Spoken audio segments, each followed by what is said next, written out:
See? Plenty of room. Plenty of room.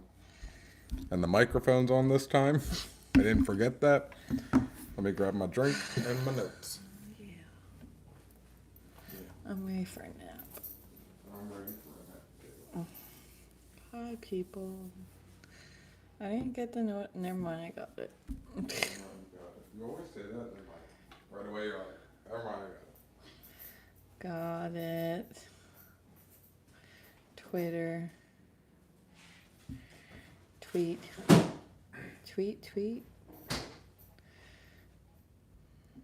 Share. Facebook. Hey, howdy, hey. Make it public.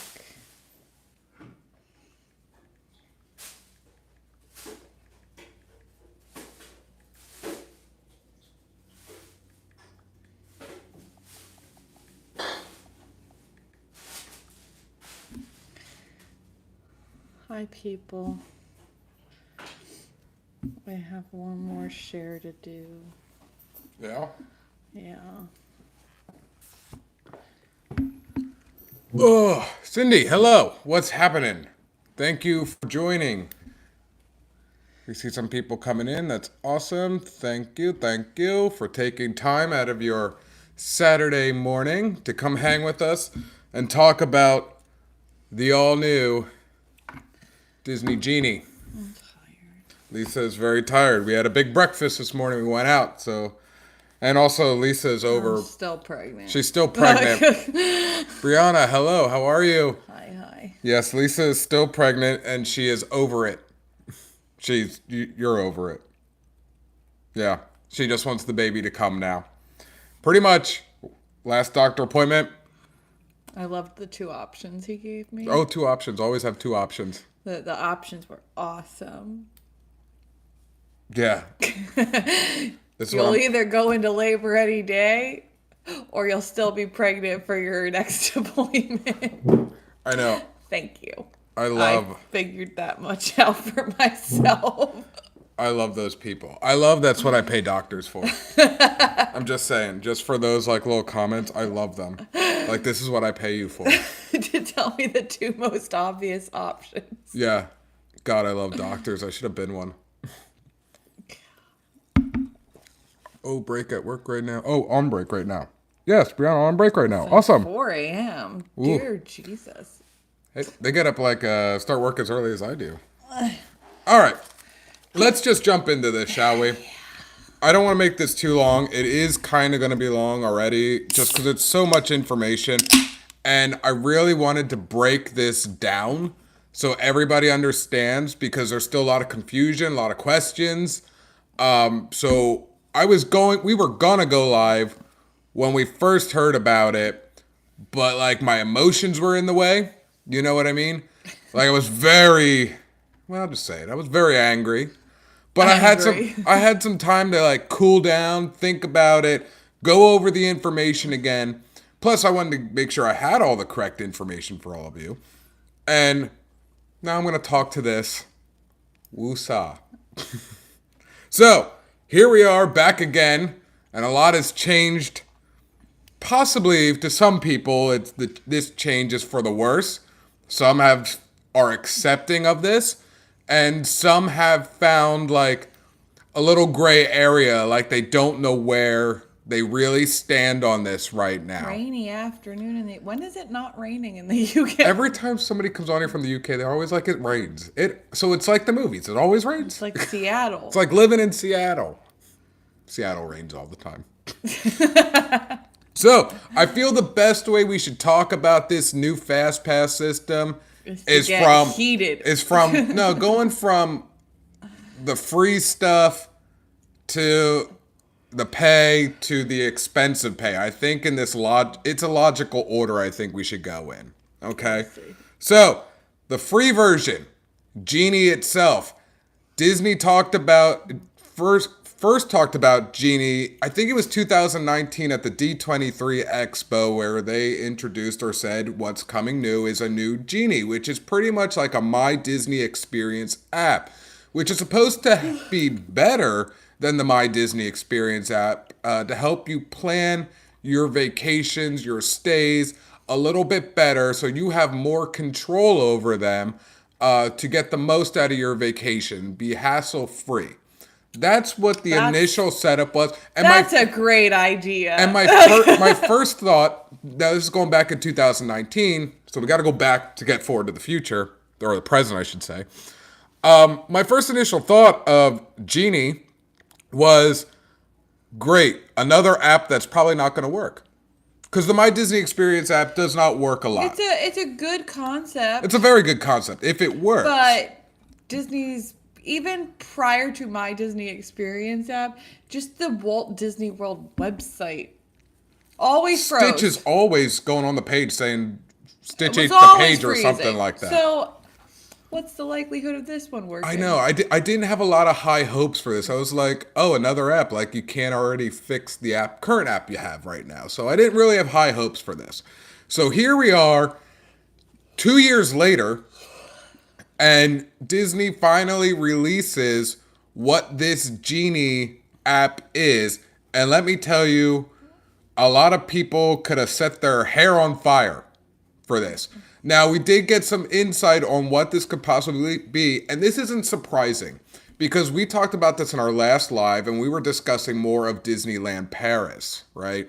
So we'll get into this whole Paris and the United States of Disney, the theme parks, in a little bit, but we kind of knew this was going to happen, so this wasn't really a surprise to me. I don't think it was a surprise to you either that this was going to happen. If they were testing it, it was eventually going to come, okay, but we didn't know how it was going to come over here. It wasn't a surprise, but it didn't make me happy either. No, but at the same time, it's not surprising. Like, we were kind of set up for anticipating. We just didn't know what these prices were going to be or how it was going to work.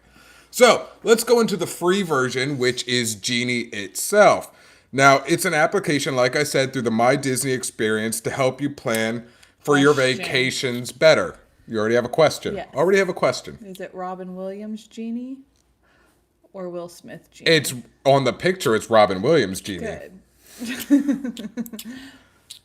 Just saying. Yeah, I just saying. Wanted to know what Genie it so was. As I said, that's what this is supposed to be. The free version of Genie is supposed to help you map out your entire day. Isn't that what the My Disney Experience app was already helping to do? Well, this is supposed to make things a little bit easier. So, for an example, it was pretty easy. For an example, when you request a ride that you like, let's say Haunted Mansion, okay? It will help Genie's going to help by suggesting when the wait times are the highest and when they are the lowest during the day to help you plan of when to go to that attraction. So it's a good concept in theory. So a Genie is like, it's like granting your wishes. I wish to ride Haunted Mansion this day. When's the lowest or highest time? It's going to tell you. They're copying off of Universal's app. In a sense, yes. Because on Universal's app, you can request that they send you a notification when the wait time gets to a certain... It kind of works in that sense. Yes, it does. So they're copycats. Well, every theme park is kind of a copycat in their way. They just have their own way and style of doing things. So that's kind of an example. So it's going to help you map out. And also with this as well, your dining reservations and mobile orders are going to be included with the Genie as well. All of which were already included in My Disney Experience. Exactly. Now, however, what this is going to actually make it a little bit better is the fact that in the My Disney Experience, you have to click on how many different things. You know, you got to hit that plus button, then click on the My Plans, then click on the dining reservation and this. And you have to click on all these things. This is supposed to just all show up on one actual page. So you don't have to click like 5 different things to get to it. So the convenience is supposed to be a little bit better. Question. Answer. Well, I don't know if I have an answer. It's all new. Why create a whole new app? Why not just tweak the one you have now? It's not that's the other thing I want to get into. It's not a whole new app you have to download. This app is going to be in your My Disney Experience. So I still have to go through my Disney experience and click a bunch of stuff to get No, the you Genie. just have, from what I understand, you just go into the My Disney Experience and you click Genie, because Genie will be there with his grant wishes and whatnot, and click on that, and then it's going to bring up this whole user. The whole thing is this user interface is supposed to be a lot better than the current one. So my thing is they're pretty much calling the My Plans section Genie I guess. of the current app. I don't know. So I am being that is negative the Nelly. that is the free Genie. So it doesn't sound like much, but like I said, it's supposed to help you plan out your day. I do find it interesting that if I want to ride Haunted Mansion, I'm inside the park and I want to ride Haunted Mansion, like that's what I want to do. I want to take baby Skyler's first ride on Haunted Mansion, let's just say. And I can request that ride and then be able to tell me when to go.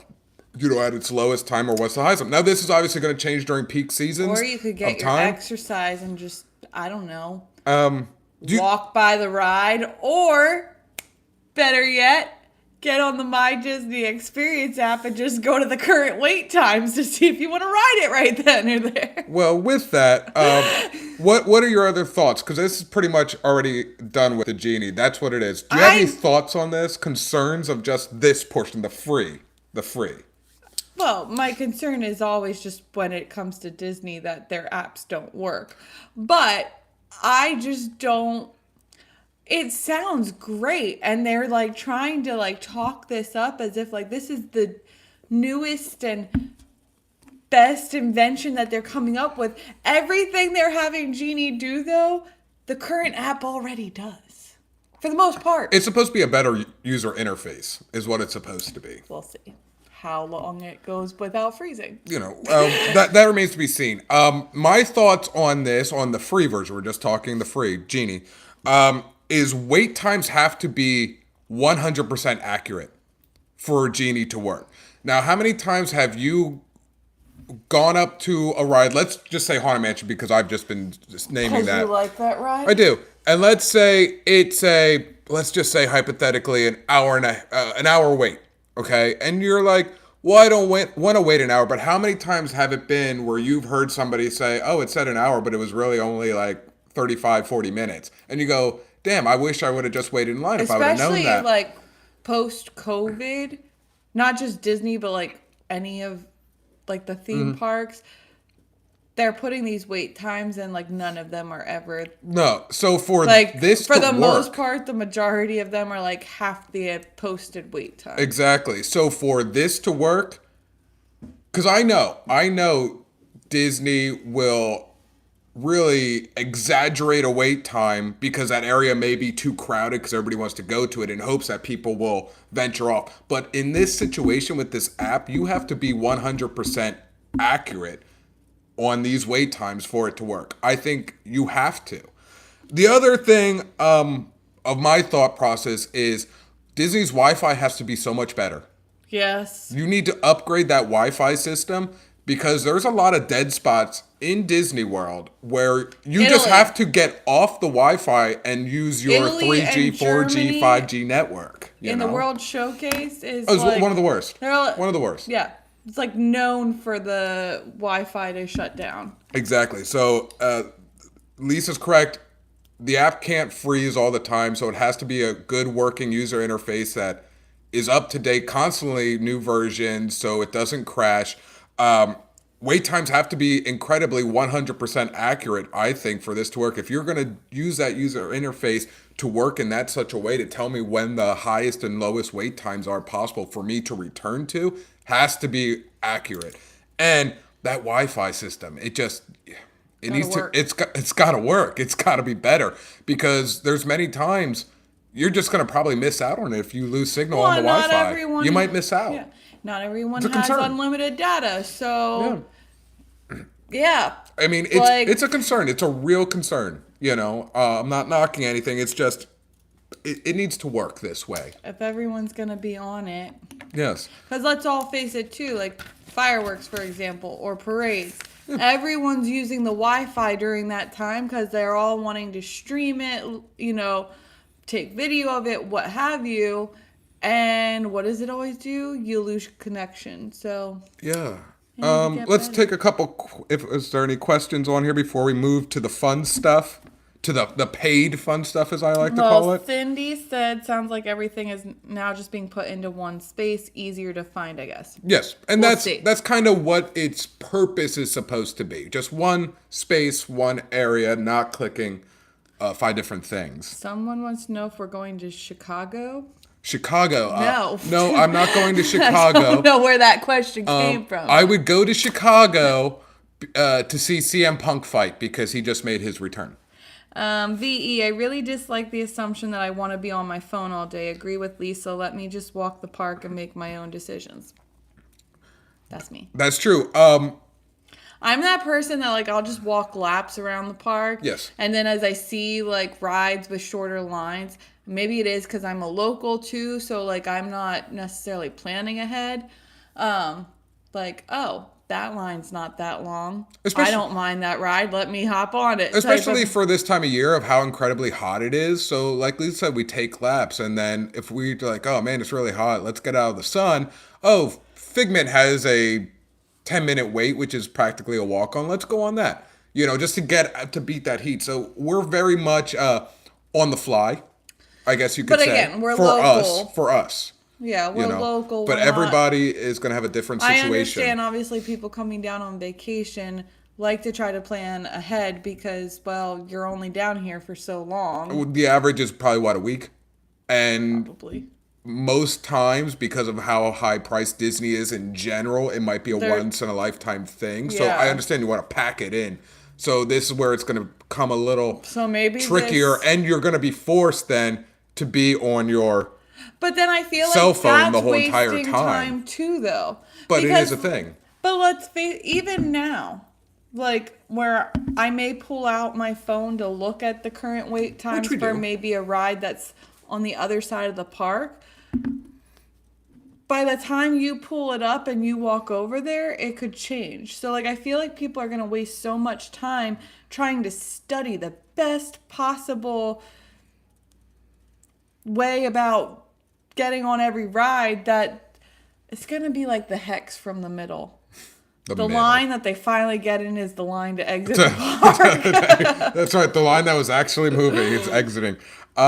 We got an off-topic question. Lee Matthews said, I'll be interested how this works from the fall to when our passes renew in summer 2022. We have... we'll figure this out as it goes. Passes, we'll talk about that because that's a little bit later. So far right now, just to sum up, nobody has no idea what's going on with annual passes. Nothing has been said. I think they're still trying to figure it out. We were all anticipating that they were going to make this announcement about annual passes this month, right?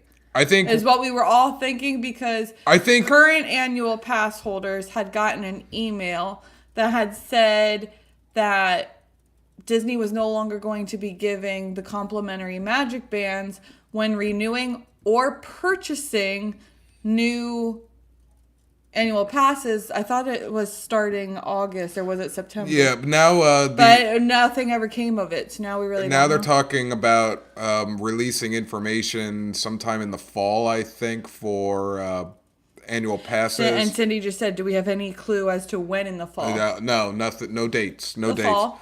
Going back to saving for Disney. Off topic, but what is baby Skyler's first Halloween costume going to be? We haven't decided. We've thrown out ideas. I don't remember those ideas. I don't. My memory is so bad. You wanted to dress her up like a little T-Rex, and we would go as Jurassic Park. Yeah. I was gonna dress her up as T-Rex, and we were gonna go as Alan and what's her face? Alan and what's her face? I always forget her name. Yeah, I do too. Yeah, Jurassic Park theme. That's what I was gonna do. Or we could dress her up as Baby Blue and go as Claire and Owen. Or we dress her up as Baby Yoda. We do have a Baby Yoda outfit. That's right. So let's get into now. So that was the free stuff. We're getting off topic now. That was the free of Genie. That's what you get. That is complimentary. Now let's get into the fun stuff of the topic of, today's topic. Genie Plus.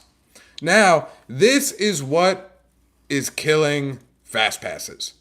This is now where people want to rip their hair out, to okay with it to I'm in this gray area. This is where we're getting into the comparison to what started at Disneyland Paris. Yes. So this, exactly. Disneyland Paris. So this is the stuff now. So for What those we of wanted you to know. who don't know, Disneyland Paris rolled out their new FastPass system where you pay for a FastPass per person, per day, per ride. Every ride. Well, which the rides that you want to get a FastPass for. Yeah. So this is now where our Genie Plus is coming into play. Because we knew, like I said, this wasn't a surprise, but how they were going to do it. So this is where it gets interesting. Sorry. No, You okay? my hip fell asleep. Your hip fell asleep. It happens. Now, this is $15 per person per day. This is a bundle. Genie Plus is a bundle. $15 per person per day. So if Lisa and I wanted to do it, party two, we want to do it, $30. But we're for a the party day. of two. For the day. Now you get into My bigger concern families? is when you go into but the average size family, I feel like that goes to Disney is a family of 4. 2 adults, 2 kids. Mm-hmm. Like that's, I feel like the typical average size family. So $15 per person per day is what, $60? $60 added on to your park ticket. But we're talking about per day. So again, we're talking about a family of 4 that may be coming down for a week and has a 4 or 5 day park ticket. Now that's $60 times another 4 or 5. This is where we're getting into some expenses. it can. Now a lot of people who are for it just say, hey, it's $15. And I get that. 100% get that. But when you start getting these bigger families, it's going to add up very quickly. So yeah, if it was just me and be like, oh, Lisa, I spent $15 today because I was at the park all day. You were at work. I wanted to ride some rides. It's not the end of the world. Now, again, you start adding on you your family. add on other family or friends or, whoever that want to do it. Yeah, it does. It adds up very quickly. It's how you utilize this. Well, and you have to think too, again, we're annual pass holders, so we're not used to going and paying so much money up front anymore because it just gets taken out of our bank account every month. So again, I just feel like I think, okay, when my family comes down in December, my sister Nick is a family of 5. And it's already an expensive trip for them because it's around Christmas time and everything's expensive. It's a party of 5. Everything's up And in now price. if they would want to add this whole FastPass thing onto theirs, that's $75 now added on to each day. And they're doing 4 parks, a 4-day park ticket, 75 times 4. That's even more money to add on. It's just a lot of money, in my opinion. It can be. It's just all about how you utilize it. With Genie Plus, it will have more than 40 attractions available for that $15 bundle. Now, with that, when I say up to 40 attractions, it's where some people get a little confused still. Not every attraction is included in that $15 bundle. Now, we're going to hold off on that second because that'll be our next segment going into what I mean by individual. The baby's still in there. Still inside of me. She yells at the baby every day, stop being a jerk and get out of here. Come on! I'm so sick of being pregnant. She's done. She's over it. I want to be done. I feel bad for her. She's over it. I can tell. All right. So, what is your thoughts on Genie Plus? We're keeping this short, giving you all the facts and up front. We're not going to spend too much time on it, but what are your thoughts, concerns on the Genie Plus $15? I think it really comes down to how many people are in your party.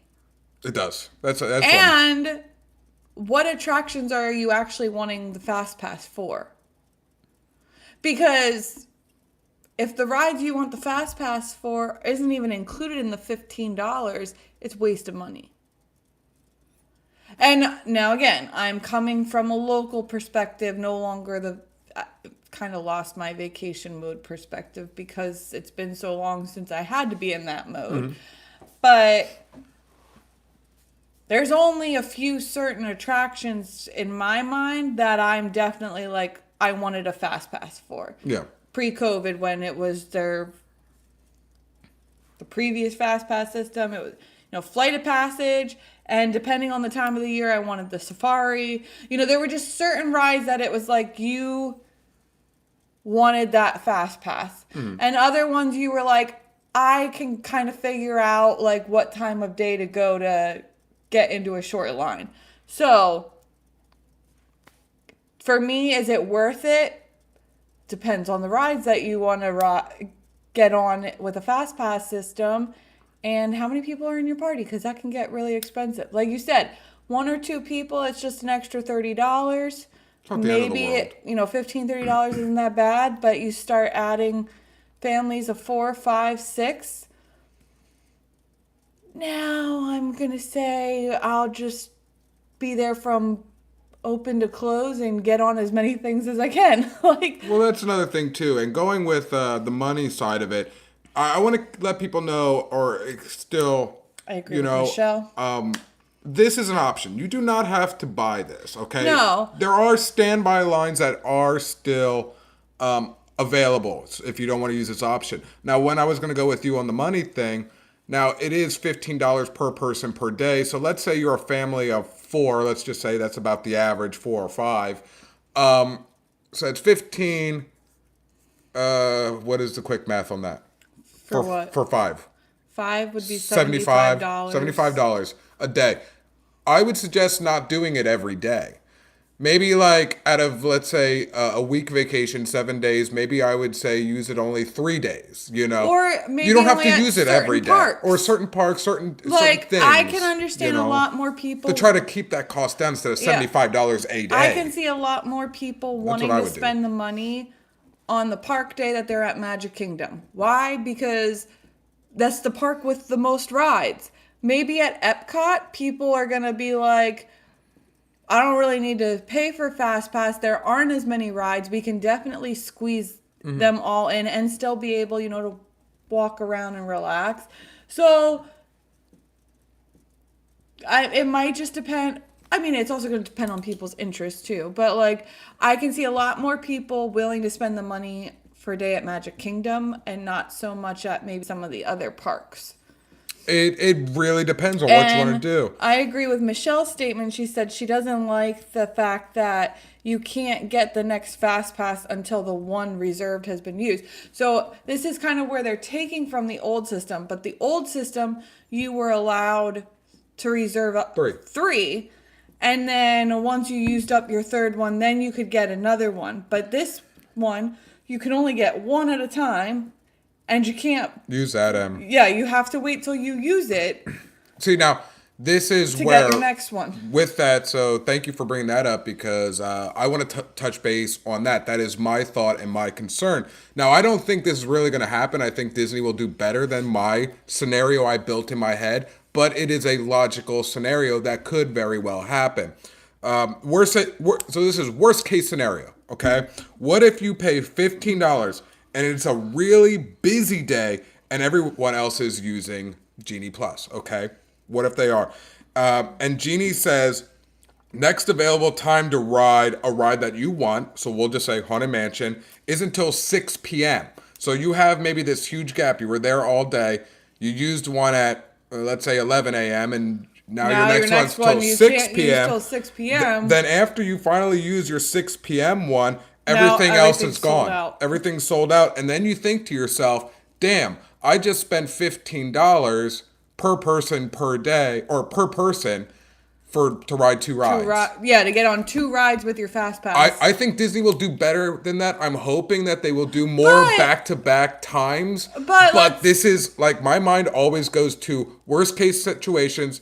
I'm that type of person. I like to keep the bar low. The bar very low. That way I'm not disappointed. I'm already thinking in my head, this could be the worst thing. And I think the other reason why we have that fear is when we did come down on vacation prior to moving down here, and we were using the FastPass Plus system where you reserved 3 ahead of time, and you might have done because we did that. We would try to get them back to back so that way You have more. you have more time. Utilize your time at the parks. But better. depending on, again, kind of going back to the old system where you had the tier level of, at Epcot, you wanted to ride Soarin', Frozen, and Test Track, but all 3 of those were considered a tier 1, and you could only reserve one of those. Mm-hmm.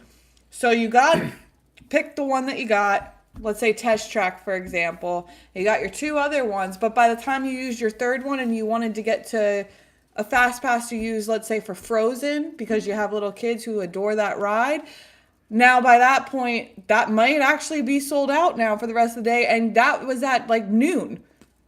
So I think that's where the fear does come into play, is we were already having that issue prior to this system.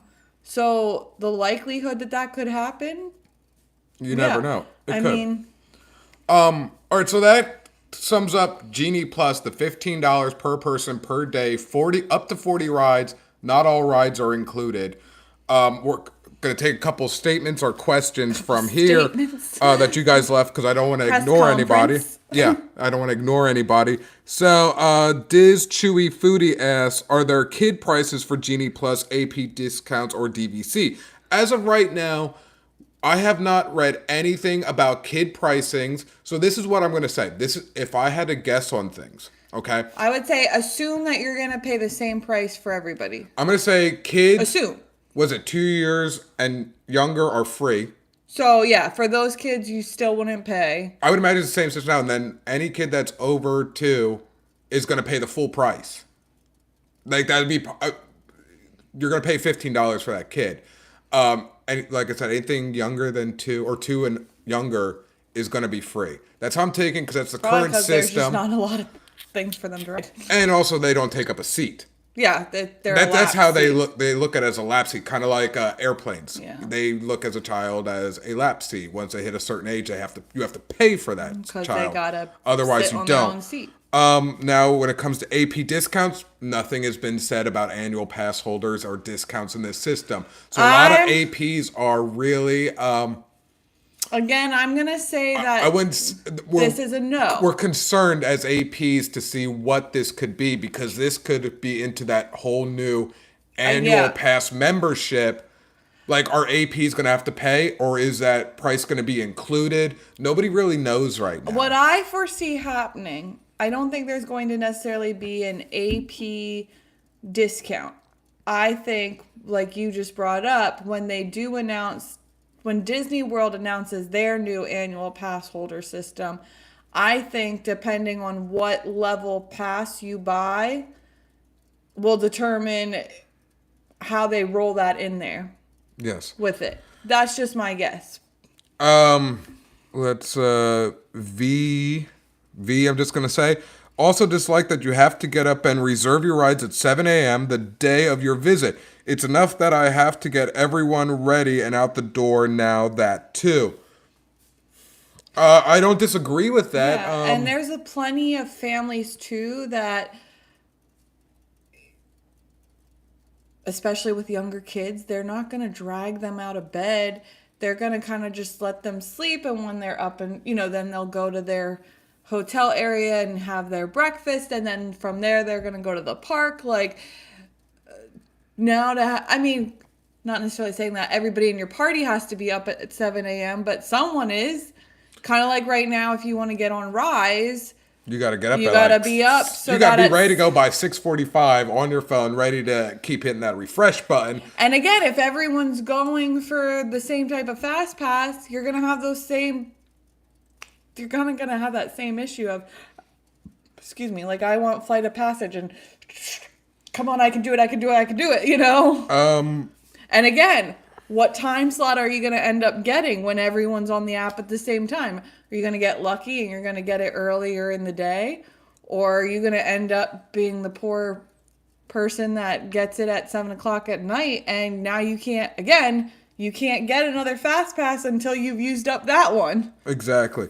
What is the date that it comes in effect? Nobody knows. Nothing has been said yet. I have an idea. We'll talk about that later because we have a question section where people have asked us questions I want to go over, and a lot of those are on them. If I reserve Magic Kingdom, then park hop to Epcot, can't make a fast pass for Epcot at all or until I'm in the park. Now, park hopping is included on the Genie Plus. I would think, again, don't really know for sure, but I would think going back to the previous FastPass system, when you initially reserved 3 FastPasses, they had to all be at the same park. But after you used that third one, as long as you had paid for a park hopper, you could then get a FastPass at a different park. I would think that that's how they would do that is once if 2 o'clock hits. If the rule still is that you can't park hop till 2 o'clock in the afternoon, that once 2 o'clock hits, as long as you've paid for a park hopper, then that you would be able to get a FastPass at another park as long as you've used up the one that you just... You use that, you're freed up, you're ready to go, and there's something available. Yeah. I think Lisa's right on that. Once 2 o'clock hits, if you're in Magic Kingdom, but you want to go to Epcot... And you've already paid for the park hopper. You paid your park hopper, you paid your $15, you used your first Fast Pass, then you should be able to click on Epcot. Because that is the park hop way. I don't think it's going to be that you have to scan into that park and then you'll be able to use it. I think that 2 o'clock... I think it'll be a timing thing. Because that app, like we the My Disney... We already asked the same thing. Yeah, what if Disney Wi-Fi doesn't work? And that's one of the biggest concerns. That's the biggest concern is, for me... Even without FastPass, just Genie in general... The biggest concern is Disney's Wi-Fi system is terrible as it is. And has to have 100% accurate wait times. Has to. Because right now they're not accurate. I used for an example, what if Haunted Mansion was an hour and you don't want to wait in that heat, so you go do something, but then you overhear somebody say, oh, it posted as an hour, but it was only 35 minutes. For this app to really work, you need it to be exact. I mean, it was kind of like over at Universal with Hagrid's. Everyone kind of learned that whatever the posted time for Hagrid's was, cut it in half. And that was more likely because people found out that was Universal's way of trying to disperse the crowds, which I think is what a lot of theme parks do is they don't want very big crowds. They'll post a higher wait time because they're trying to disperse the crowds. And this wasn't a COVID thing. No, this was pre-COVID. They just didn't want everybody hanging around in that section while they could be doing something else, spending money here, going on otherwise, enjoying the park. We're saying it's a 2-hour wait. Go do something else. But really, it was only like an hour wait. Yeah. Not that bad. Going into the last section, well, not the last section, but the last section of Disney Plus, we have 1, 2, 3, 4 more sections to go through. So this is the fun one. This is the, what I call, a la carte section of Disney. A la carte. Which is Disneyland Paris. Their whole theme park is a la carte. Yeah, that is the difference. But Disney is calling this individual attraction selections. Try saying that like 3 times fast. Just call it IAS. The IAS system. IAS. There you go. It's like everything with Disney. Always abbreviate everything. IAS. My favorite abbreviation, though, is the alien swirling saucer. Yeah, let's go ride some ass. I wonder who thought that would be a good idea to name that, knowing that all Disney fans abbreviate everything. I wonder if Tower of Terror is taught. I wonder if that person didn't think it through or thought it would be hilarious, so let's do it. And if he did it or he or she did it as a hilarious thing, that person deserves a raise. That person deserves a raise. I'm not saying. I'm just saying. Anyway, so on to the IAS. The IAS section, or as I like to call it, the a la carte. Now, this is similar to Disneyland Paris, their a la carte section. Now, for those who don't know, or for those who do know but need a little briefing. Disneyland Paris isn't a set price per person per day like we were just talking about with Genie. They're like carnival attractions. carnival pricing, I would say. You know what Almost it in a sense. reminds me of? It reminds you of Knoebels. Knoebels in Pennsylvania. Up in PA. Knoebels is a theme park. Very small compared to Disney. Yeah, but still. But system is the same. The amusement park itself of Knoebels, you don't pay to go in. You pay per ride. So, unless you go during the weekday, then most people would just buy the wristband. But you go on a weekend and you pay for a ticket book. And the ticket book, each ride is so many tickets, and that's how you pay. It's kind of like how Disneyland Paris is working. Obviously, you still pay to get into Disneyland Paris, but with their FastPass system, you don't pay that $15 per person per day. You pay per ride. So let's say you walk up and you want to go ride Peter Pan, if I remember correctly from... $18. Was it 18? 18 American. So 18 American dollars. I don't know what it was euro-wise. Oh, I could tell you that. I have that You have it in there, so... Yes, I have all that information. Hello. I'm Tony. Peter Pan. No, it was 15 euros. Which is 18 American. At Paris, you pay just depending on what ride you want the FastPass on, and that's it. So this is where Paris could get more expensive because they're not doing an all-inclusive or a mostly inclusive. Theirs is just ride per ride. So, yeah, carnival ride style. Yeah, carnival times ride. Any amount of that's tickets. How Paris is. That's how Paris is you want to ride FastPass this ride, now you pay the 15 euros. Yes. And this one you want to ride a FastPass for, you're going to pay 10 euros. You know, whatever it is. So this is where the IAS system is coming involved, is your a la carte. You don't want to pay $15 per person per day because you maybe only care about... Rise of the Resistance. Yeah, that's a big one. Rise of the Resistance at Hollywood, or maybe you're at Animal Kingdom and all you really care about is the FastPass for Flight of Passage. So you don't want to pay $15 per person per day. A la carte. You're okay. Now you just have to pay this amount per person for this ride. Actually, that's not even true.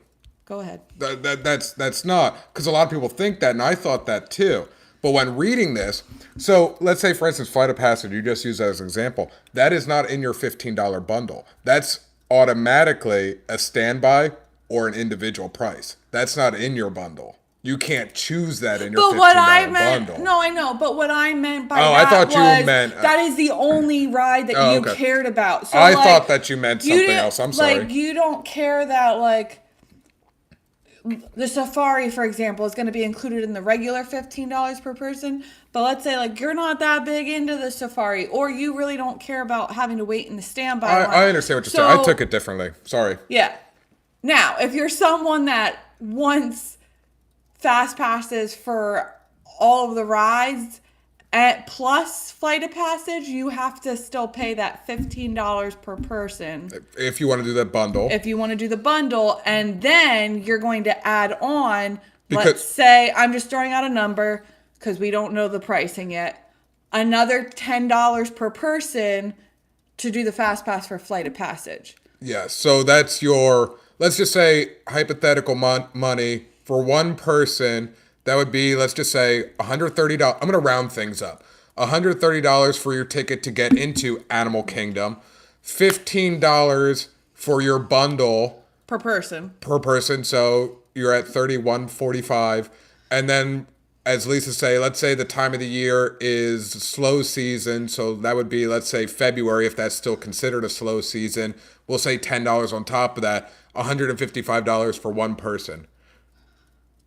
You see how quick this could add up. So it's really about how you utilize your time. If you go back to what my previous statement was, you are at Animal Kingdom and you really don't care about getting a fast pass for any other ride except for Flight of Passage, then you don't necessarily have to worry about that $15 bundle. Exactly. But again, we're talking about people.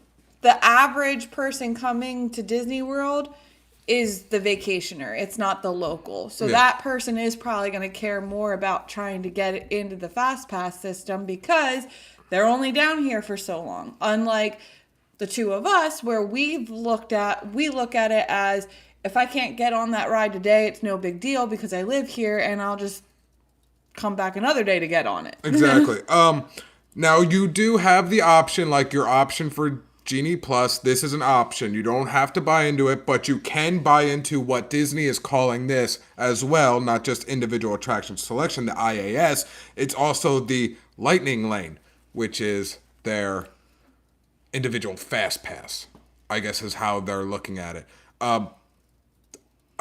They don't really need it. I feel they didn't need to give this a name, but I guess it's fun to be like, I got a lightning lane. I don't know. I don't understand for that, but I think that was just a catchy name. I don't know. There are no pricings right now for what these attractions, these IAS attractions are going to be. There are rumors. There's rumors.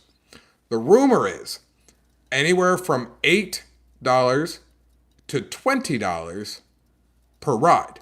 And we are assuming that these rides are like the ones that are considered your tier 1 rides. Tier 1, e-tickets, that's an old school saying, e-ticket attractions. Tier 1 is kind of more new school, modern. And this also depends too, from how I've been reading this, it depends on the time of year. How busy the parks are. You know what I mean? It's going to fluctuate this. So I would imagine then going into December being a very high peak season time, let's just say Rise of Resistance is $20 per person to do the lightning lane, to skip a standby line or virtual queue. And then let's say February is the off season, that might only be $10 instead of $20. Yeah. So it's going to depend on a couple different things too. That price will fluctuate. That is not a set price across the board. That's going to always jump. And like Lisa said, probably is going to be different pricing too on the demand of that ride. Some rides might be $8. Some rides might be the $18. Some might be $15. That's in that IAS system. I don't know. We don't have full detail. That has not been released. That is something we will be checking on once Disney releases that information coming closer. Of this is going to be a play it by ear type of thing once it actually rolls out. Yes. Another big key takeaway thing into this is you can make up to 2 individual attraction selections, IAS as Lisa's calling it, if you can't get into the virtual queue. So for instance, Rise of Resistance, we use that. There is not going to be a standby line for Rise of Resistance. There never was. There never was. That's not going to be a thing. You can either virtual queue, okay, like you can today. Or you get up really, really early and click on the app trying to get your boarding group. And if you don't get it and you get so frustrated, let's just say you get so frustrated, you're like, screw it. I have the option to bypass that virtual queue and throw money at it and say, I'm going to give money. And that's what it is. I'm going to throw money at Rise of Resistance, $20, so I can. Here you go, Chapek, take all my money. You know what? Let me put this out there real quick, because I didn't really want to bring any of that stuff up with the Bob Chapek or anything. I really didn't want to be that person today. You're welcome. And I'm not going to be, but I'm going to say this. A lot of people are blaming Chapek for this, which I totally understand, but I'll tell you what. Josh D'Amaro, head of parks. Is the head of the parks. But no one wants to blame signs him. His name on that stuff as well. No one wants to blame Josh D'Amaro. Because he was supposed to be the good guy in all this. And he's better looking. But that's all I'm going to say. I feel if we're going to point names at somebody, it shouldn't just be Josh. People just say Chapek. I'm like, well, what about Josh? He signs on it too. He's head of park recreation. He has to put his name on that as well. That's all I'm saying about that, because I'm not putting it on that. But he might not want to. Whatever. In my mind. So let's go over this example as I was just using for Rise of Resistance. If you can't get a virtual queue for Rise of Resistance, you can throw money at it. We don't know what that money is. Let's just say highest worst case scenario, $20. You can throw $20. That's the worst case scenario. Now, if you're at Magic Kingdom and you don't want to wait in the standby line for Seven Dwarfs Mine Train, 2 hour, we'll say, you can throw money at it, let's say $18, and bypass the virtual and get into it that way. I think any ride, which as of right now is just Rise, that is a virtual queue only. No. They just announced. As of right now, Ratatouille has not opened yet. But that's supposed to be. I understand that. I think though rides like Rise and Ratatouille, where they were announced that it's going to be virtual queue only, no standby, that they are automatically going to be the most expensive Yeah. to pay to bypass the line, because it's already going to be difficult enough as it is to get the virtual queue. Whereas a ride that offers a standby might still be expensive, but it's going to be a step down. Correct. And that's pretty much what the IAS system is. IAS. IAS. The IAS, Individual Attraction IAS. System, or what do I call it? Selection. Individual IAS. Attraction Selection, or Lightning Lane as they call it. So overall thoughts on it, it pretty much is just going to come down to pricing. We don't know what these prices are, but this is going to be how quickly things could add up. Like Lisa was talking about earlier, it's going to cost, let's say, a family of 4. Do a quick math on this for me, Lisa. Quick math. So let's say average family of 4. Yeah, we'll go with the average family size of So 4. let's say $130 a ticket to get into the park. Just to get in. Times 4. How much is that? Oh, sorry. 130 times 4. 520. 520. Okay, so Per day. That's for one day. That's for one day just to get into the park. Just to get in the park. This is a family of 4 is what I'm using an example of. Now, let's say each family wants to do the $15 bundle because they want to make the most out of their day. All right? So they want to ride as much as they can. So $15 bundle. So now that's 15 times 4. Is 60. Is 60 plus the 520. We're at 580. Yes. 580. Now let's say you all couldn't get into the virtual queue of Rise of the Resistance and you guys are saying, screw it. Let's just throw money at it. That's why we really came to Florida. Most people do. They really just come to Florida for Rise of the Resistance. That's the reason why they're going to Hollywood. Like, that's the only reason. So they don't really care about any of the other rides at Hollywood. That's what they came to do is... So let's say on the high end, it's $20. We do not know that pricing. Do not quote me on that price. We're just guessing. We're just throwing a number out there. We're going to say it's going to cost you $20 per person to ride Rise. Get in the Lightning Lane for Rise. So now that's $80 added on to your $580. We are now at $660 for a family of 4 for one day. For a family of 4 for one day at Hollywood Studios. So this is how things can add up rather quickly, and I think your best bet is just to try to utilize this. So my suggestion to you, and this isn't 100% suggestion because this hasn't rolled out yet, so I might change my or update this. I want to change this. So let's say you have a family that they're not going to worry about the Lightning Lane. They only are going to worry about the $15 bundle. Okay. So we're going to minus the 80. So you're at we're back to 580. But again, this is for one day. One day. And let's say that this is a family that this is their once in a lifetime trip and they're coming down. They're going to do all 4 parks. And they're going to pay this $15 per person for every day. We're now going to multiply this by 4 because we're going to go to all 4 parks. This is not including, this is the base ticket. We're not doing park hopper. You are now at $2,320 just for your tickets. Like your park tickets. Now you have to add in your hotel. Probably a flight. If you're driving, then gas. A family of 4, I could easily see. Oh, and most people want to add on a dining plan if they're going to bring that back. Yeah, I don't know. There's no talk yet of the dining plan, so we won't worry about the dining plan. I'll tell you what, though, speaking of dining, there is talk of when it's coming back, buffets are coming back. That'll be nice. That'll be interesting.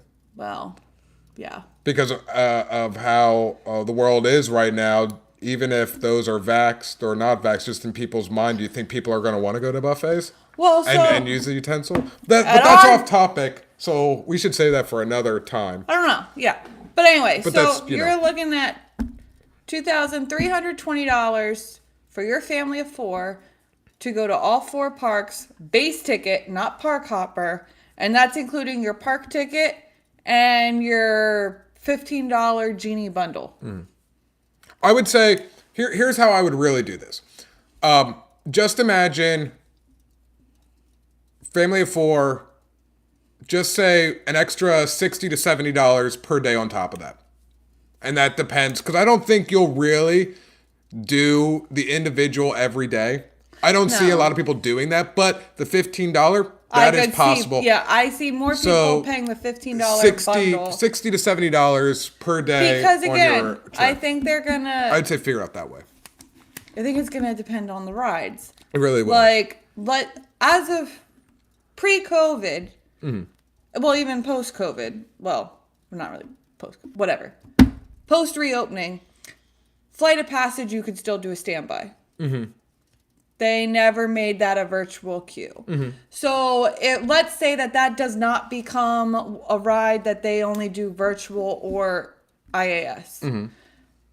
I can see a lot more people, like you said, they're still just going to focus more on their $15 bundle than they are adding this extra add-on of the IAS. Unless, like I said, there's that group that maybe they don't have kids, it's a group of all adults. And like you said, they were really only going to Hollywood because all they cared about was Rise. So they're not going to pay even the $15 bundle. They're just going to look and be like, listen, we're going to pay the extra $20 just to get on Rise. Fine.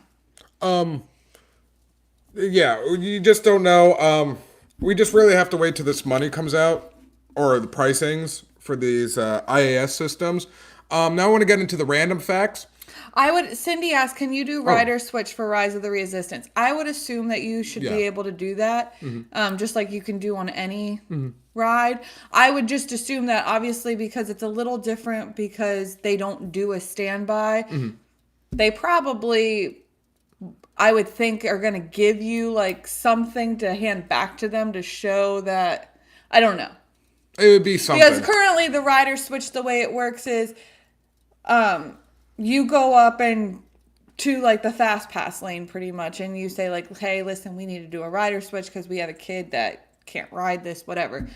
And so the majority of the party goes through the standby, and then what happens is when they get off and you do the rider switch people then go through the FASTPASS line. Yeah. But for these rides that don't have a standby, there has to be some way that they're still doing a rider switch. Yeah. But I could see it being done just slightly different. True. Now, this is the random facts section because we covered the free, the $15, my 401k. And we covered the individual. So now we're in the section of random facts, which isn't a lot. This is we already talked about park hopping. So yes, Genie Plus will be a part of park hopping. That'll be no problem. We think that's going to happen from 2 o'clock on. You'll be able to. We've already talked about that a little bit. So I think that is a part of it. So I think Lisa was right when she mentioned once 2 o'clock hits, you'll be able to. If you've used up your FastPass and you've paid for park hopping, I would assume go over to that you should be able to reserve a FastPass at another park. Exactly. Now, the other random fact, I don't like to talk about too much because I don't know too much about it, even though I feel we should. Because the disability. Yeah, because we're professionals. Actually, let's change that. I've never said I was a professional. Anyways, but yes, it is the DAS, the disability section, because a lot of people do ask about that. And like I said, I don't like to answer too much on it because I feel I should know more than what I do. But if I had to take a guess, it should be able to work the same as it is right now. Yeah. And it should also be set up, from what I've heard, it's set up in the Genie section as well. The best bet, if you're still confused on it, that's the only advice I could give because I don't know too much about this. I do apologize. Correct me if... sorry. Okay, let me just say this and you can do this. My best bet to you, if there's still any confusion, is just get with your travel agent and or call Disney themselves to find out how that truly works. Because I can understand that being a little confusing, and I apologize. I should know more about it, but I don't. And what I was going to say is, correct me if I'm wrong. Wrong. Shut up.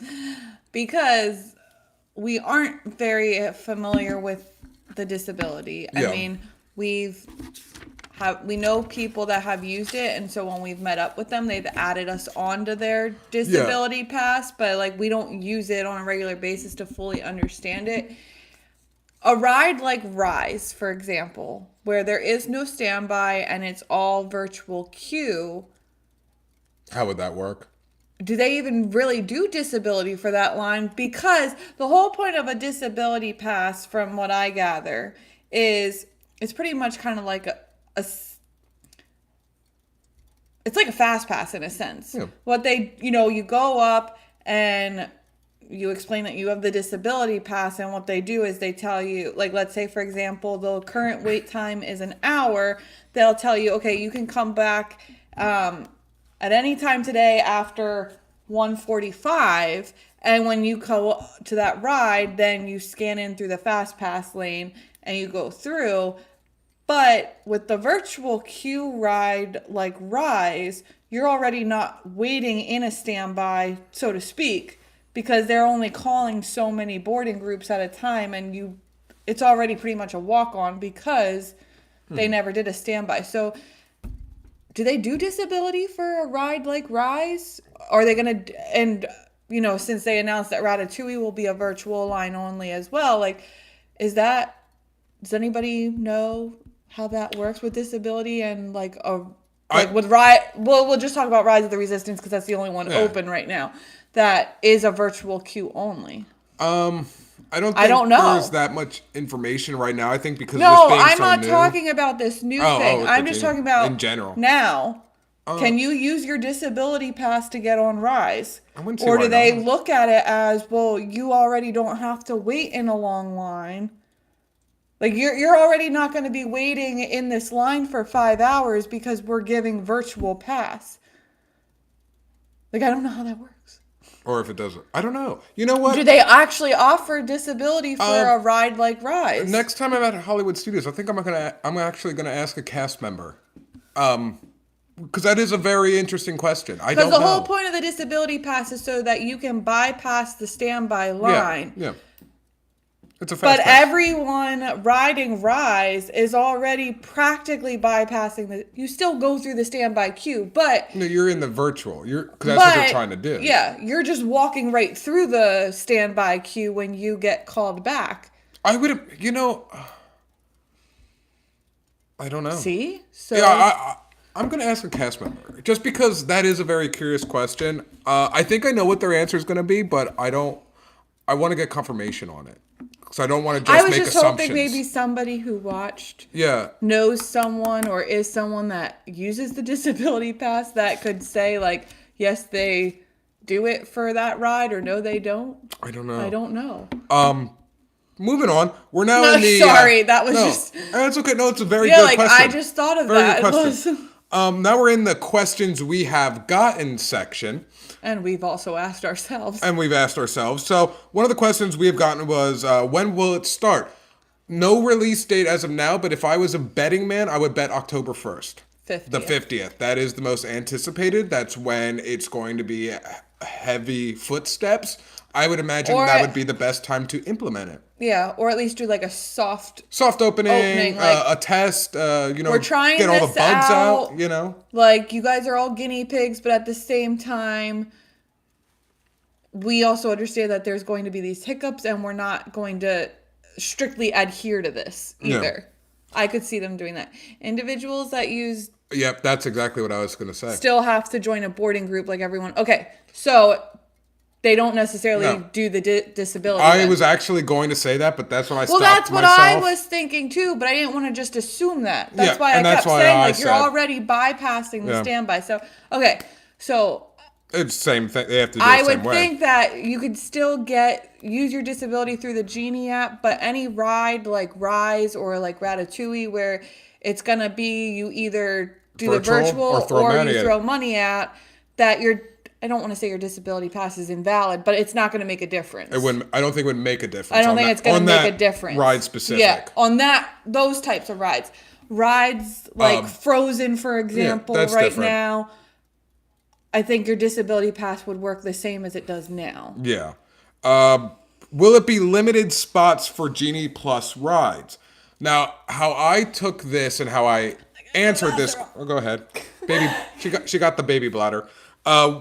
Will it be limited spots for Genie Plus rides? Now, when somebody asked me this, I took it as okay, let's say there's 4,000 people at Animal Kingdom, and 4,000 people are using Genie Plus, and 4,000 people want to ride Flight of Passage. Will all 4,000 people get on Flight of Passage?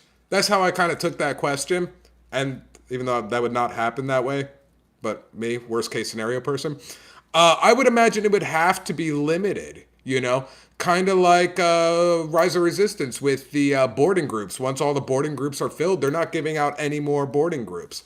I would imagine this would be the same way for these rides in this $15 Genie Plus FastPass system. If Haunted Mansion is booked up for the day, it's booked up for the day. You can't get it. Because I know some people were like, but I spent the $15 on it. I should be able to get it. But I think it's the guessing game. It's you pay $15 for a chance to ride these rides. I don't know how Disney is really going to implement this. I'm sure it's going to be a lot better than what I'm thinking in my head, because I'm one of those person who always think like the worst possible scenarios. That way I'm never disappointed. That's how I go about life. It's probably the wrong thing to do, but that's how I go about life. That's just me as a person.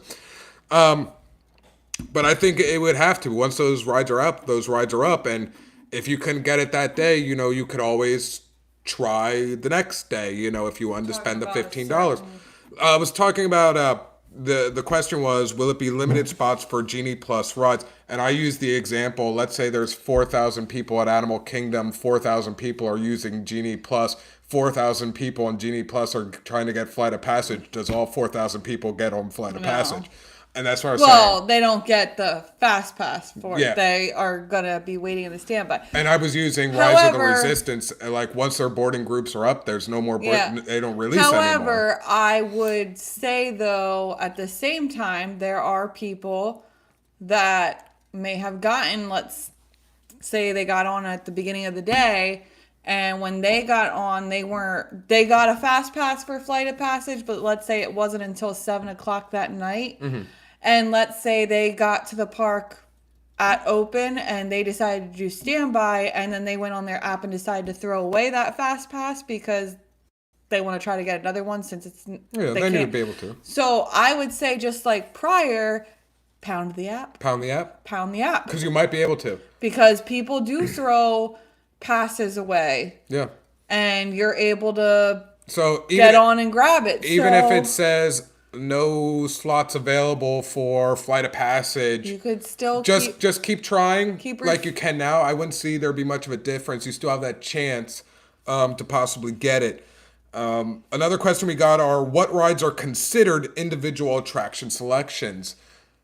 Not part of the $15 bundle. Like, what would actually be considered? So I would think, in my mind, because they haven't released that really yet, or at least all the rides, I should say. But I can tell you that so far it's Rise, it's Remy. I'm going to put in there that it's going to be Space Mountain. I think... Just throw Test Track in. Seven Dwarfs, we obviously know, is going to be individual if you don't want to wait in the standby. Star Tours might. My thought process with the individual selection, a la carte...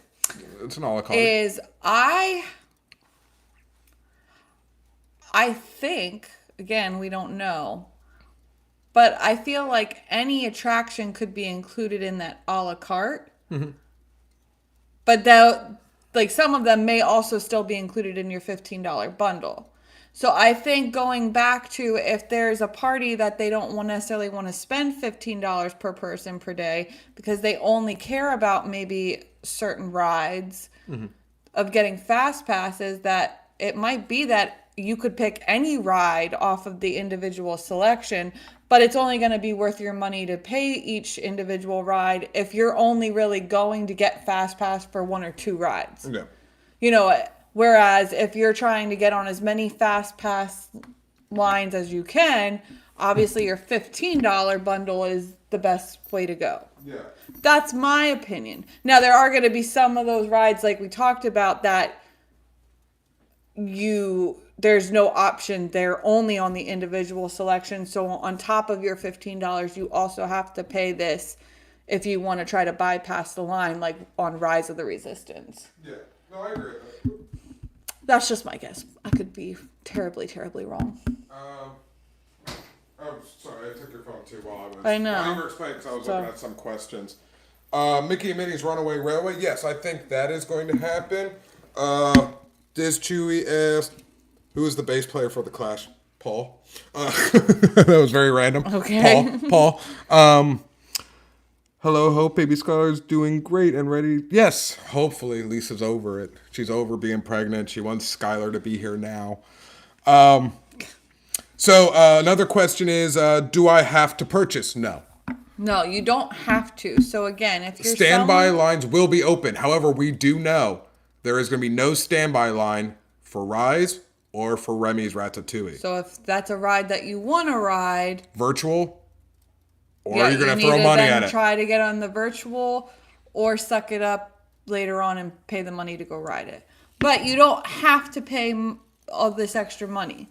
So, like Tony and I have talked about it, we don't necessarily foresee ourselves paying the money. But we also live here. So in our mindset, we look at it as, if we can't get on it today, we can come back another day and get on it. Unless obviously we have people that we're meeting with and that's really what we're all trying to get on, then maybe for that one time I will throw money down. This is Chewy Foodie. Oh, nice. Now I can subscribe. Oh, thanks, buddy. Thanks for subscribing. You wanted to make sure you knew that. I think he was testing my punk rock knowledge.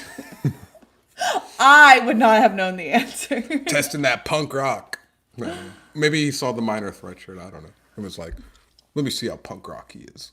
I don't know. Funny stuff. Number 5. Another question we got is, how reliable do you think Genie will be? Time will tell. I'm not fully convinced. I feel like... Just because of what I see from the MDE, the My Disney experience. I feel like it's going to be very similar to My Disney experience. I think the ride times are going to be over-exaggerated.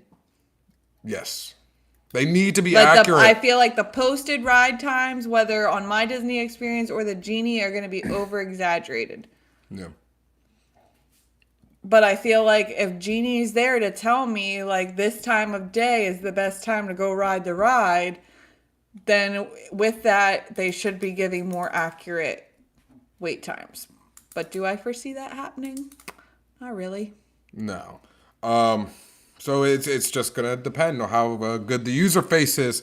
Last question that we got is, do we think overall, is it worth it?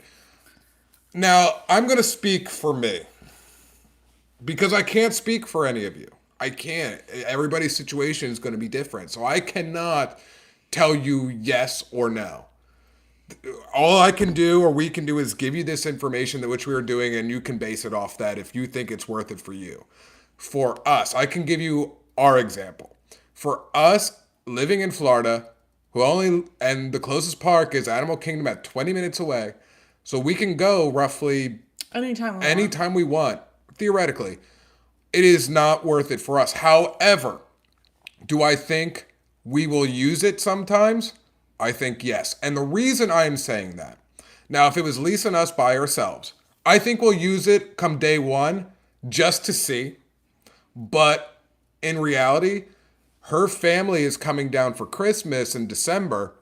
And if they all want to do it, I don't think they're going to. But I'm just saying, hypothetically, if they all want to do it, oh, hey, we're going to do this $15 and we're hanging as a family, that's going to have us pay the $15 to do it. You know what I mean? So like, I think it's with who you're with and what they want to do. Because if they want to do that, do you want to hang out with them or not hang out with them? So if you want to hang out with them and they were doing the $15, you're going to do the $15. I'm thinking of being a realist about this. No, I get it. You know what I mean? And again, I think for us as pass holders, we're all kind of waiting on to see what is Disney going to announce when they announce their new annual pass holder system. Is any of this going to be rolled into it? You know, kind of like, so for example, Universal has always had to pay to use their Express Pass. Unless you stayed at their deluxe resorts, then it was included in your ticket. I think The other thing with Universal is if you got their premier annual pass, it was included. it was included that you, and it was, now with the premier annual pass, though, it was anytime after 4. Yes. Anytime after 4 But you got o'clock. But you got it. Every day. Now, for us, though, with Universal, we We're have preferred. the preferred. And so that was never included. And we've never opted to pay for the Express Pass. We've always just waited standby for any ride that we've wanted to ride. So I think Disney will try to run it like Universal's in a sense. Like if you get the high tier, it's going to be included in your AP. And so that's what I was getting to is I feel like Disney, when they roll out their new annual pass system, is depending on the tier. Yeah. This may end up getting included, or you may get I think partial of it. I think you're right. I think you're dead on. But I think until they're they going to take make an Universal announcement- approach. I think they're going to take Universal Until they approach. make an announcement, we can only go off of, we're going to end up paying, if Yeah. we wanted, $15 per day for each, per person to use this on, when we're at the park. I think for me, as a local AP, my concern isn't the pricing of the this Genie. My concern as a local is if I'm getting free parking or not. I think that's what a lot of us That's are more what a lot of the concerned about. locals are more concerned Because, about. again- because in Disneyland, they have taken that away except for the very highest tier And I think pass. for locals, we look at it as, if you're going to make us pay for a fast pass, we just won't purchase it. And whatever we can't get on, we can come back anytime we want and try again. Whereas a vacationer, they're not able to just come back whenever they want. They have a set time period that they're down here, so they're going to be more apt to get it. You're right. Our biggest concerns as locals are they going to take our free parking away That's when you're an $25. annual pass holder? That's $25. That's $25 per day. Yeah, that's a big deal. For yeah. locals, that's a big deal. So that's our concern. Yeah, that's where we come in, is like... Yeah, there's this $15 I'm thinking about. Is it worth it? You have to put into perspective what your family does at Disney, or what your family is going to be doing at Disney. How big are your kids? I mean, if you're going to be riding mainly little kid rides and they're not tall enough to ride any of the coasters, including Seven Dwarfs, I would say don't waste the money then on the $15, because majority of the rides you're going to ride, you can wait in the standby. But if you have young kids and preteens and teenagers, then maybe it's worth it. But as a local, just don't take my free parking. That's what it comes down to. Do not take away my free parking. But I think when it comes to AP, I think you're right. I think it's going to kind of be like Universal. I think they're going to kind of take But then I Universal's think idea. if they're going to do that with Universal, I'm not saying they will, I'm just guessing here. If they would do the APs like Universal, they should also take from Universal too, for those who buy the deluxe resorts. I think that $15 Genie Plus should be added into your resort stay. Yeah. Like if you're staying at Grand Floridian, I think you for a week, I think you should get Genie Plus free 7 weeks. That should be in your total. Because that's what Universal does. That's what Universal does. For example, at Universal, if you pay to stay at their Hard Rock Hotel, you don't have to pay for their express lane. You automatically get it because you're already paying them a lot more money than the rest of us are. But yeah, some ask some questions. So Ivan said, sorry if this has been asked before. Do you have any idea if you will be add Genie to a resort stay, like adding the park hopper? I would think whatever you can currently do on My Disney Experience is going to roll over into Genie, and Genie's just going to give you these added perks, benefits, things. Yeah. So I would say yes, On Genie, you're going to be able to add your resort stay. You're going to be able to do your dining. Anything that you're doing now in My Disney Experience, you should definitely be able to do with Genie. It's just Genie may add some more pizzazz. Carla, any suggestions for foreign travel agencies that move a lot of tourists from different countries? I think it's going to be a complete mess and many foreign tourists are going to be disappointed. I don't know. I feel like just foreign tourist travel in general is already a mess because of the pandemic. Yeah, no matter where you go. Right now, I think it's all a mess. Let's just take aside that, let's say Central Florida has no theme parks. You know, we're just beaches and, you know, spa resorts and whatnot. I think it would already just be a mess in general because of the COVID pandemic. Yeah. So I feel like that's really hard to say right now if we're going to put the COVID pandemic to the side and now we're just going to focus on the Disney aspect of things. Yeah. I don't know. I feel like... I think it's going to be a mess for a little while until a lot of this stuff gets cleared up. I feel like the best way to kind easier. of find out is to foreign travel to Disneyland Paris. And when I'm saying foreign travel, I'm not talking about other European countries that are part of the European Union. I'm talking about like Americans going to Paris. Yeah. Or any country outside of the European Union that's traveling to Disneyland Paris. Like, because Disneyland Paris is already doing this a la carte thing, I feel like that would be. But again, how many people are traveling because of the COVID pandemic? So we're going to wrap this up with one of my last sections here. These are the social media comments. So I usually, when big news happens, I always take to, whether it be Twitter or Facebook groups, like this one is Disney-inspired Facebook groups, pass holder groups, whatever it may be. And I look for certain comments and things that stand out, I present them. So I chose 3 at random. So these are social media comments. These are not our comments, but it's something I always like to bring out. One person stated on a social media comment, "I hate it. I don't want to be tied to my phone for everything." And I can understand that because that's what Genie is kind of almost making you do, since it's going to basically have a better user interface, as we stated in the beginning of this live stream, that it's supposed to be more user-friendly than the My Disney experience. It's supposed to basically be everything in one area instead of My Disney Experience where you can go button to button to button to button to button to button to button to get to what you need. However, because of with the Genie Plus and the IAS system, it does tie you to your phone the whole time. Not even just for rides, for dining as well, you know, mobile orders, anything like that. Because if you put your phone away, you could miss something. You know what I mean? So it's kind of keeping you on your phone. You don't really get to put it away too much. So I kind of do agree with that, you will have your phone a lot on you. Bring your external batteries. So yeah, a lot of external batteries for sure. My phone is already dying the whole time. See, yeah. For turning up the brightness. Now, I get it, because when the sun hits, it automatically dims your phone. Yeah, I understand that. Another comment on social media, I think this came from Twitter.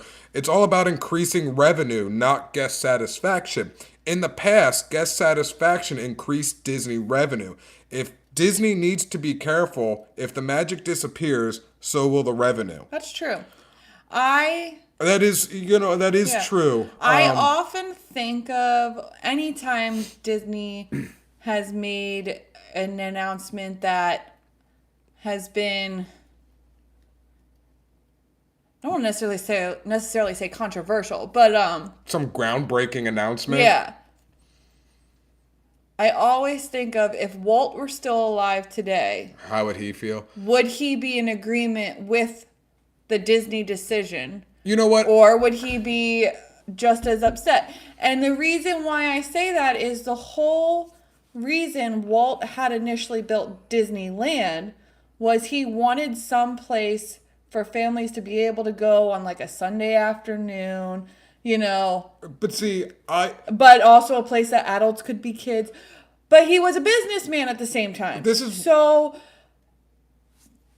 I don't know. This is where I disagree with people a little bit.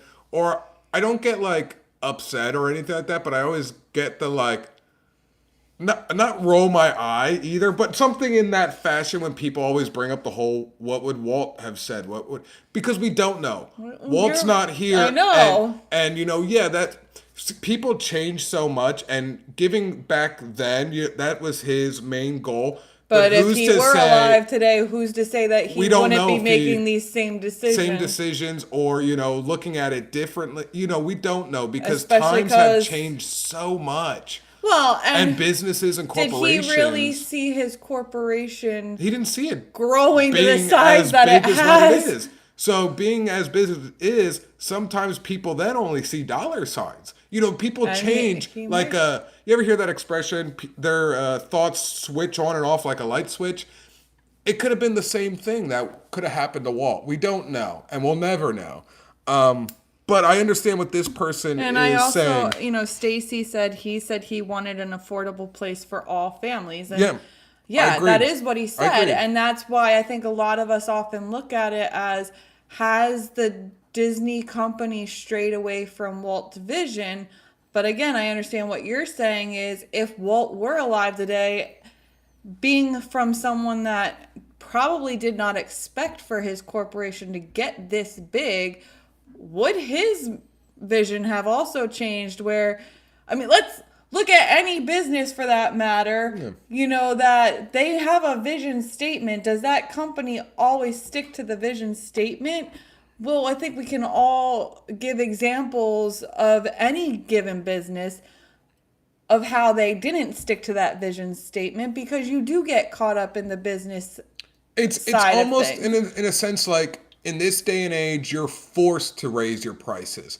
Let's say, for an instance, you go to a restaurant, one of your favorite restaurants, okay? And you notice the price increase on some of the stuff. And you were to ask the inventory. You would actually ask management and inventory, hey, why did the price of this burger go up? Like $1. The price of where they get the bulk supply of that meat. Maybe it's a back order, or maybe it's just a fine meat, or just prices in general for demand has went up. So then you have to up your price, because you kind of can't keep it the same price, because then you lose money. Yeah, I kind of look at it. It's kind of like weird. I kind of look at it as like Uber and Lyft. Yeah. If gas prices increase, and probably with regular taxis too, your fares for these rides are going to increase. But as gas prices decrease, then the fares start to come down as well. Yeah. So I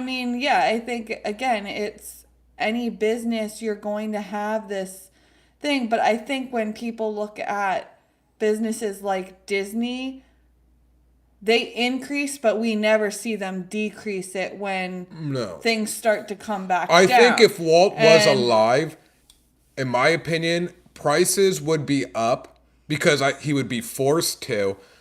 However, I think he would try to find a way to keep it as affordable as he possibly could without losing money for families to come. Let's face it. I think he would do a better job than what's going on now, but he would be forced. When it initially opened, there's no way his business would have kept alive if he kept his ticket price below $10 per person. There's just no way that, with technology and everything else in the rides, would have happened. And when they build a ride, they don't upfront the money in one shot. They pay them X amount per month. So when these rides are up, so say for instance, when Tron opens up, that ride is not paid off.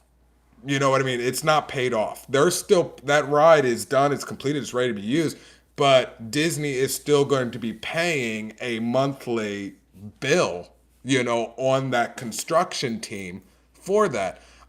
For instance, Universal is still actually paying on one of the Harry Potter rides. I think actually on Gringotts. Oh. They're actually still paying. They're almost done, but they're still paying on it. So you know what I mean? It's these prices, because it's like you almost have to charge to pay off these. It's such a weird, the whole business thing, it's such a weird little area. And I get it, and I get mad at it, and I understand it. But again, it's just this, I hate it. I'm someone that I don't have a background in business, so I don't always understand just the regular business side of things. So I always have to come to that perspective too of they are still a business, but I think where people get frustrated again, like I said, is unlike other business, like you brought up food and I brought up gas, where that fluctuates and it can change from month to month, year to year, down here in Florida, day to day. Day to day. We could go up a whole quarter in a day or drop a quarter in a day. Yeah. But that ultimately then affects pricing of some of these other businesses, like your Uber and your Lyft with your gas, or your restaurant individual like entree prices because of the pricing in food. Like they fluctuate they'll increase. Once they increase, they don't come back down. Yeah. And I think that, again, that's where people get frustrated is, okay, I understand, they lost a lot of money because of the COVID pandemic. This is their way of making up for it.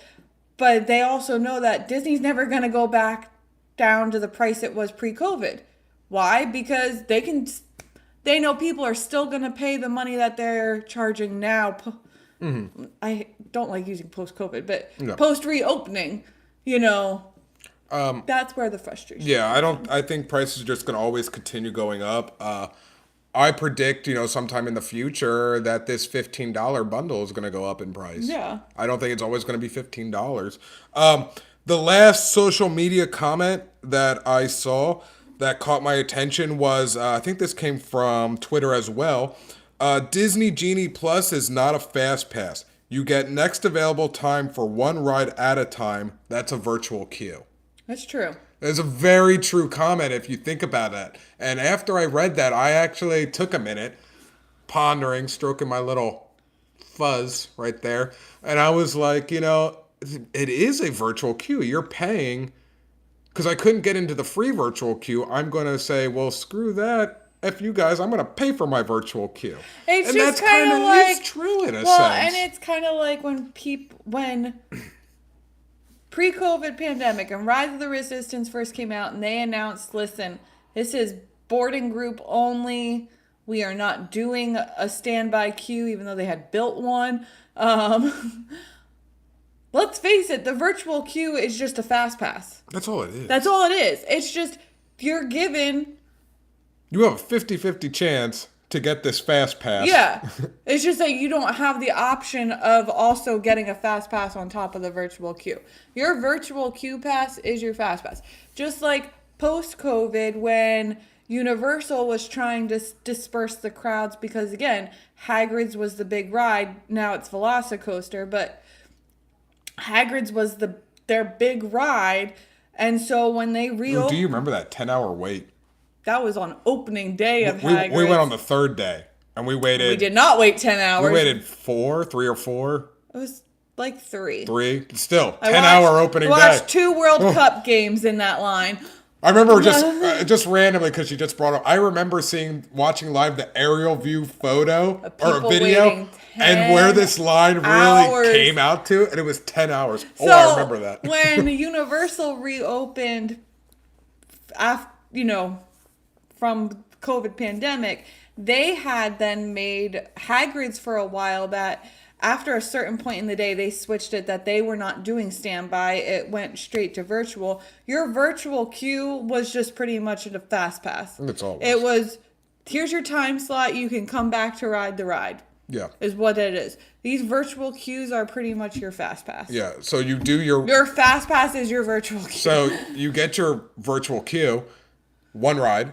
You do your one ride, and you go, hey, let me see if I get another virtual queue, which is what they're considering a FASTPASS or a Lightning Lane or a Genie Plus because 15 let's face bundle. It, even before they started... It is if you think about it. It's a virtual queue is what you're paying for. The FASTPasses were like virtual queues. Yeah. Prior to Rise of the Resistance opening, where virtual queue kind of became a thing at Disney...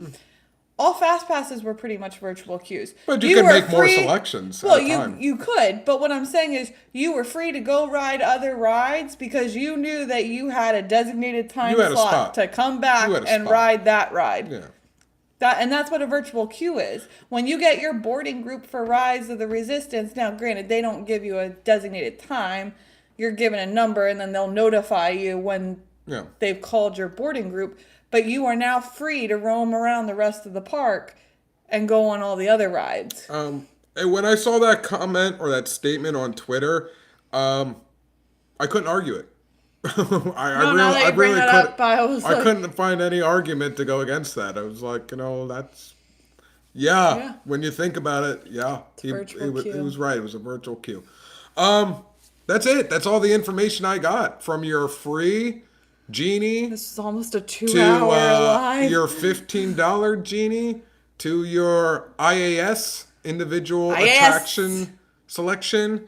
If you have any other questions or comments, leave it in below. We'll try to answer them. But that's going to be it. A lot of our answers, though, are just our take on... Our take and what Disney offered right now. the little information we have. Yeah, it's a lot of information, but with little detail. You know what I mean? So once Disney gives more detail, especially... I know a lot of people are now interested in the detail with Genie and annual passes. That'll be the next thing we're going to look at. And DVC. So I think that'll be the next thing. They're going to include annual pass and DVC together in their next news and how this Genie is going to work. Which then should give us an idea of what the pricings for the AP. I think I'm not a DVC member, but... I have friends that are. And knowing a decent chunk of change that is spent to be a DVC member... I feel like, this Genie thing should just be included for them because... And like I said, they're already giving you a big chunk of change as it is. Or a family that's not a part of it, just staying at Grand Floridian. Give that to them. Yeah, like when you're spending that amount of money... You're going to spend a week at the Poly? I'm going to give you Disney Genie. Yeah, because you're already spending like $400, $500 some dollars a night just to stay at the hotel. If I was a business person at Disney, I would suggest that, and my rebuttal or my argument to make that stick would say, if Universal can do it... It's been working for Universal from the beginning. Why can't we do it? It clearly can work here. Why can't we do it? Although I will say... I will say one thing, and then I'm going to finish this. Universal tweets? No. They are awesome, though. I live for those.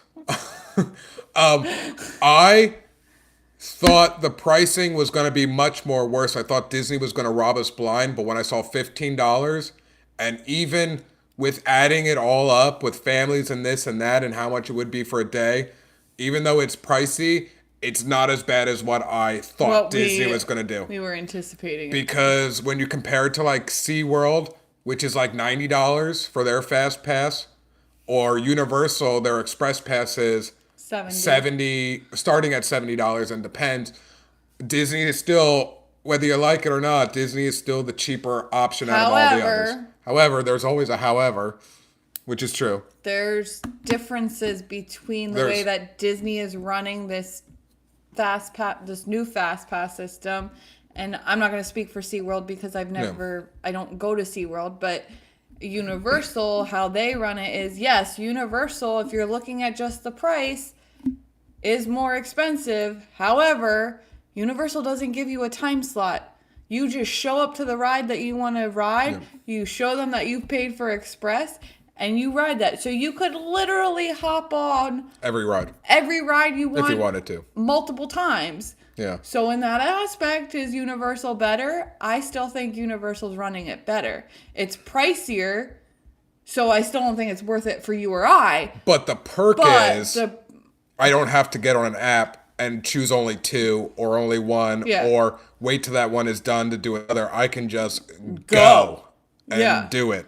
But if you're looking at pricing and your biggest concern is just the price, then Disney's a lot cheaper. Yeah. And so it just really depends. So in my opinion... I'm sorry. He said, I think Disney was afraid of a revolt. And I just thought of the Muppets. Oh, you thought of the Muppets? We are revolting. We are revolting. Hilarious. All right, guys. Thank you so much for hanging out with us. I'm sorry this was long, a lot longer than I wanted it to be, but it was a lot of information and to clear a lot of things up. We're not. We'll see you next time, guys. Baby Skyler will be born, maybe, at some point. Dear God, I hope so.